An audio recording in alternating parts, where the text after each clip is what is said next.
അസ്സലാമു അലൈക്കും വറഹ്മത്തുള്ളാഹി വബറകാതുഹു. അൽഹംദുലില്ലാഹ് വസ്സലാത്തു വസ്സലാമു അലാ റസൂലില്ലാഹ് വഅലാ ആലിഹി വസഹ്ബിഹി അൽഫായിസീന ബിറളില്ലാഹി അമ്മാ ബഅദ്. സഹോദരങ്ങളെ, ഇനി സൂറത്ത് ഫജ്ർ 89-ാമത്തെ അധ്യായത്തിലെ 5-ാമത്തെ ആയത്ത്. ഹൽ ഫീ ദാലിക ഖസമുൽ ലിദീ ഹിജർ. ഹിജർ എന്ന് പറഞ്ഞാൽ ബുദ്ധി എന്നാണ്. അപ്പോൾ ബുദ്ധിയുള്ളവർക്ക് ഇതിൽ സത്യമില്ലേ, ശപഥമില്ലേ എന്നാണ് ഖുർആൻ്റെ ചോദ്യം. ഇവിടെ ജബ്ബാറിൻ്റെ ഭാഷ്യമനുസരിച്ച് ഖുർആനിൽ അള്ളാഹു ചെയ്യുന്ന സത്യം, അള്ളാഹു അങ്ങനെ സത്യം ചെയ്യേണ്ടതില്ല. കാരണം എല്ലാറ്റിൻ്റെയും സൃഷ്ടാവായ അള്ളാഹു എന്തിനാണ് സത്യം ചെയ്ത് പറയണതെന്നാണ് ജബ്ബാറിൻ്റെ ഒരു ചോദ്യം. മറ്റൊന്ന്, ഖുർആനിൽ അത് മുഹമ്മദ് നബി സല്ലല്ലാഹു അലൈഹി വസല്ലമയുടെ സൃഷ്ടിയാണെന്നും പ്രാസമൊപ്പിക്കാൻ വേണ്ടി വാക്കുകൾ കൂട്ടിച്ചേർത്ത് അർത്ഥരഹിതമായി എന്തൊക്കെ പറയുകയാണ് എന്നുമാണ് ജബ്ബാർ പറയുന്നത്. അത് ജബ്ബാറിൻ്റെ സ്ഥിരം പല്ലവിയാണ്. അതയാൾ മാറ്റുകയില്ല. അത് മാറ്റിയാൽ പിന്നെ അയാൾക്ക് കാര്യമായിട്ടൊന്നും പറയാനുണ്ടാവില്ല. അപ്പോൾ ഇവിടെ ഖുർആനിൻ്റെ ഈ ചോദ്യം ബുദ്ധിയുള്ളവർക്ക്, ബുദ്ധി എന്ന് പറഞ്ഞാൽ യുക്തി എന്നാണല്ലോ. അപ്പോൾ യുക്തിയുള്ളവർക്ക് ഇതിൽ ഈ പറഞ്ഞതിൽ സത്യമില്ലേ എന്നാണ് ഖുർആൻ്റെ ചോദ്യം. അൽ ഫീ ദാലിക എന്ന് പറഞ്ഞാൽ നേർക്ക് നേരെ സത്യമുണ്ടോ? അൽ ഫീ ദാലിക ഖസമുൽ ലിദീ ഹിജർ എന്നാണ്. എന്ന് പറഞ്ഞാൽ സത്യമില്ലേ എന്ന ചോദ്യമാണ്. അത് മറുപടി കിട്ടാൻ വേണ്ടിയുള്ള ചോദ്യവുമല്ല. ബുദ്ധിയുള്ളവർക്ക് ഈ പറഞ്ഞ കാര്യങ്ങൾ എടുത്ത് സത്യം ചെയ്യുന്നതിൽ കാര്യമുണ്ട് എന്നാണ് ആ പറഞ്ഞതിൻ്റെ താല്പര്യം. ജബ്ബാറിൻ്റെ ഭാഷ്യമനുസരിച്ച് ഇതിലൊന്നും വലിയ അർത്ഥമൊന്നുമില്ലാന്ന്. ഒരു ഖുർആൻ എന്നത് മാത്രമല്ല, ഏതൊരു ഗ്രന്ഥമായാലും ഇനി ഒരാളുടെ പ്രസംഗം എടുക്കുക, ആ പ്രസംഗത്തിൽ അല്ലെങ്കിൽ ഗ്രന്ഥത്തിൽ ഉപയോഗിക്കുന്ന പദങ്ങൾ, ആ പദങ്ങൾ എന്തിനു വേണ്ടി ഉപയോഗിച്ചു, ആ പദങ്ങൾക്ക് എത്രമാത്രം അർത്ഥമുണ്ട്, അതുപോലെ തന്നെ ഏതൊക്കെ ആശയങ്ങൾ അതിൽ നിന്ന് ഉപലബ്ധമാവും എന്നിത്യാദി കാര്യങ്ങൾ മനസ്സിലാകണമെങ്കിൽ പദം വിന്യസിച്ച രീതി, ആ പദം ഒറ്റപ്പദമായിട്ട് എങ്ങനെ ഉപയോഗിച്ചു, അതുപോലെ തന്നെ പദങ്ങൾ കൂട്ടിഘടിപ്പിച്ചുകൊണ്ട് വാക്യങ്ങൾ എങ്ങനെ ഉണ്ടാക്കി, ആ വാക്യങ്ങൾ എന്താണ് അർത്ഥമാക്കുന്നത്, അത് ഉൾക്കൊള്ളുന്ന ആശയം എന്താണ്,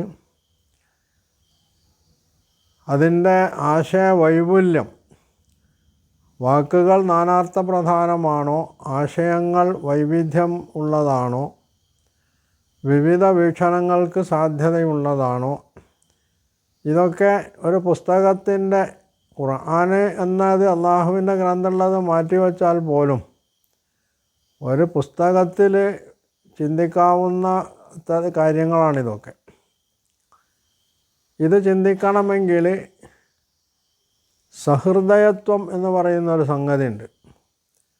ഒരു പുസ്തകം അത് ഗദ്യമാവാം, പദ്യമാവാം, അല്ലെങ്കിൽ പദ്യവും ഗദ്യവുമല്ലാത്ത മറ്റൊരു രീതിയിലാവാം. എന്തായിരുന്നാലും ആ പുസ്തകം, ഒന്നാമതായിട്ട് ആ പുസ്തകം കൈകാര്യം ചെയ്യുന്ന മുഖ്യ വിഷയം എന്താണ്, ഇതിവൃത്തം എന്നൊക്കെ നമ്മൾ പറയുമല്ലോ. അപ്പോൾ അതിൻ്റെ ഇതിവൃത്തം എന്താണ് എന്നുള്ളതാണ് ഒന്ന് മനസ്സിലാക്കേണ്ടത്. ആ ഇതിവൃത്തത്തെ ചുറ്റിപ്പറ്റിയാവും ആ പുസ്തകം കാര്യങ്ങൾ പറയുന്നത്. അങ്ങനെ വരുമ്പോൾ വിശുദ്ധ ഖുർആനിൻ്റെ യഥാർത്ഥ വിഷയം എന്താണ്? ഇത് ബുദ്ധിയുള്ളവരോട് പറഞ്ഞിട്ടേ കാര്യമുള്ളൂ. ഇവിടെ യുക്തിവാദം എന്ന് പറയുമ്പോൾ അതിന് നമ്മൾ അർത്ഥം പറയേണ്ടത് യുക്തിക്ക് വാദം പിടിപെട്ട ആളുകൾ എന്നാണ് ഇവരുടെ വിവരണങ്ങളും അവരുടെ ഭാഷ്യങ്ങളും ഒക്കെ കേട്ടാൽ പറയാൻ തോന്നുക. അല്ലാതെ അവരിൽ യുക്തി ഇല്ല, ബുദ്ധിയില്ല എന്നുള്ളതാണ് വസ്തുത. അപ്പോൾ ഇവിടെ ഖുർആന് ഫജ്ർ പ്രഭാതം, അതുപോലെ ലയാലിൻ നഷർ 10 രാവുകൾ, വശഫി വൽ വത്തിർ ഇരട്ടയും ഒറ്റയും,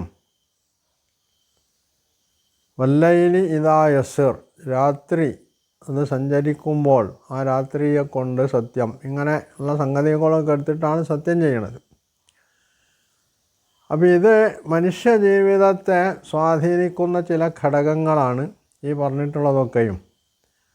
ഫജ്ർ എന്ന് പറയുന്നത് മനുഷ്യൻ ഉണർന്നെണീറ്റ് അവൻ്റെ ജീവിത വൃത്തികളിൽ ഏർപ്പെടുന്ന സജീവത പ്രകടിപ്പിക്കുന്ന, ജീവിതത്തിൽ സജീവതയിലേക്ക് വരുന്നൊരു ഘട്ടമാണ് ഫജ്ർ എന്ന് പറയുന്നത്. ലയാലിൻ നഷർ എന്നത് ദുൽഹിജ്ജ 10 ദിവസം അല്ലെങ്കിൽ മുഹറത്തിലെ 10 ദിവസം എന്നൊക്കെ പണ്ഡിതന്മാർക്ക് അഭിപ്രായ വ്യത്യാസമുണ്ട് എന്നത് ശരിയാണ്.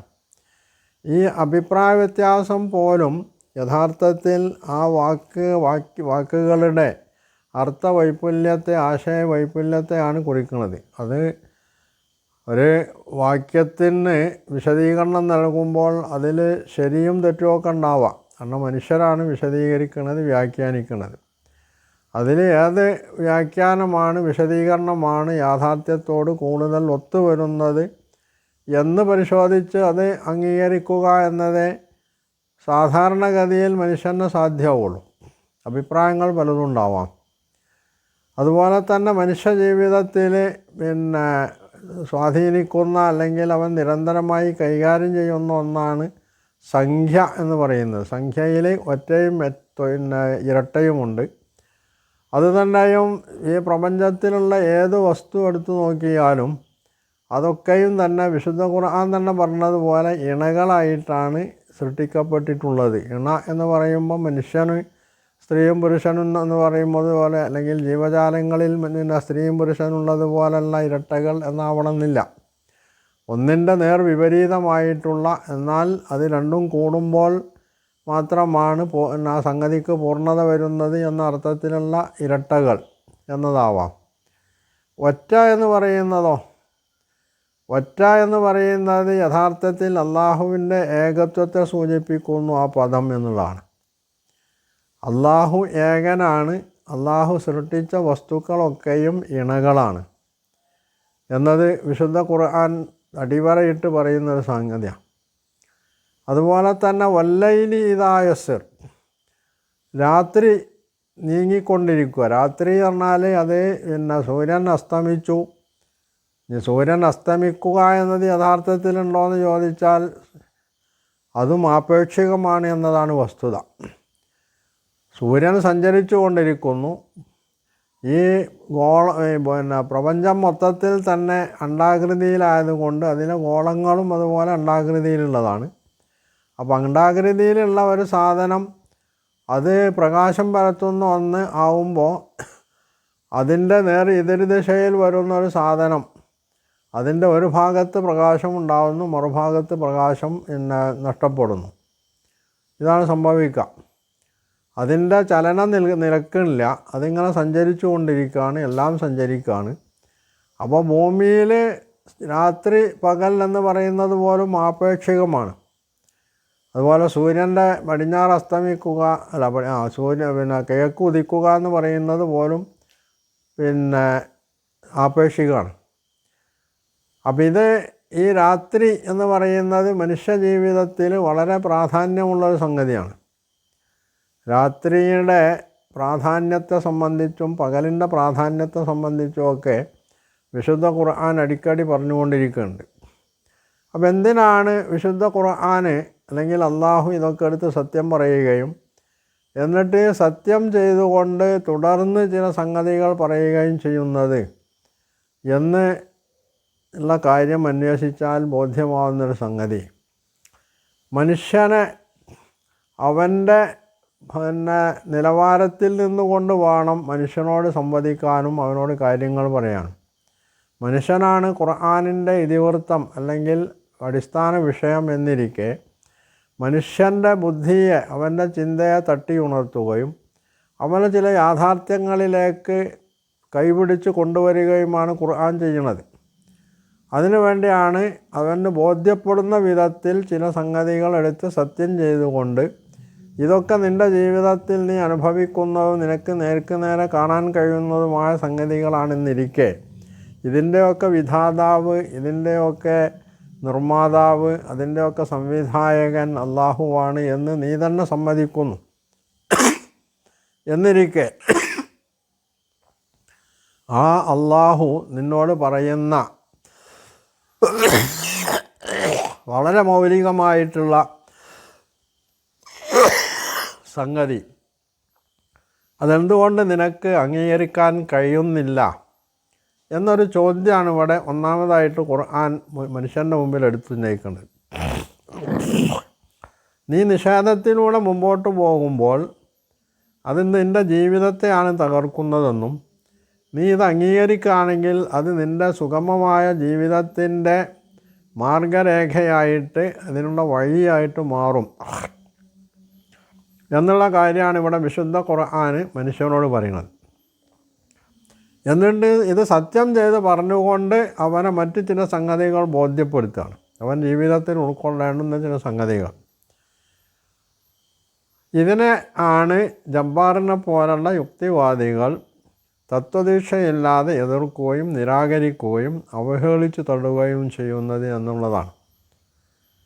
അപ്പോൾ യഥാർത്ഥത്തിൽ ഇവർക്ക് സഹൃദയത്വം എന്ന് പറയുന്ന ഒരു ഗ്രന്ഥത്തിൻ്റെ ആശയത്തെ യഥാവിധം മനസ്സിലാക്കാനും ഗ്രഹിക്കാനും അത് ഉൾക്കൊള്ളാനും പോയിട്ട് അതിൽ പറഞ്ഞിട്ടുള്ള വശ്യമായിട്ടുള്ള സംഗതികളെ ആ രീതിയിൽ കാണാനും അതുപോലെ തന്നെ അതിൻ്റെ മനുഷ്യ മനസ്സിനെ വശീകരിക്കുന്ന അതിൻ്റെ പ്രയോഗങ്ങൾ, അതിൻ്റെ ആശയഗരിമ, ഇതൊന്നും അംഗീകരിക്കാനുള്ള സഹൃദയത്വം എന്ന് പറയുന്ന ഒരു സംഗതി ഇവയ്ക്ക് നഷ്ടപ്പെട്ടു പോയതാണ്. യഥാർത്ഥത്തിൽ വിശുദ്ധ ഖുർആനിനെതിരെ ഇവർ ഇത്ര മാത്രം അവഹേളനപരമായിട്ടുള്ളൊരു സമീപനം കൈക്കൊള്ളുന്നത് എന്നതാണ് വസ്തുത. ഇനി തുടർന്ന് അങ്ങോട്ടുള്ള ഖുർആൻ ഈ ആയത്തിൻ്റെ ഈ സൂറത്തിൻ്റെ പരാമർശങ്ങളെയും ജബ്ബാർ കൈകാര്യം ചെയ്യുന്നത് അത് തന്നെയാണ്. അത് ഇൻഷാ അല്ലാഹ് അടുത്ത എപ്പിസോഡുകളിൽ നമ്മൾക്ക് പറയാൻ കഴിയുമെന്നാണ് പ്രതീക്ഷിക്കുന്നത്.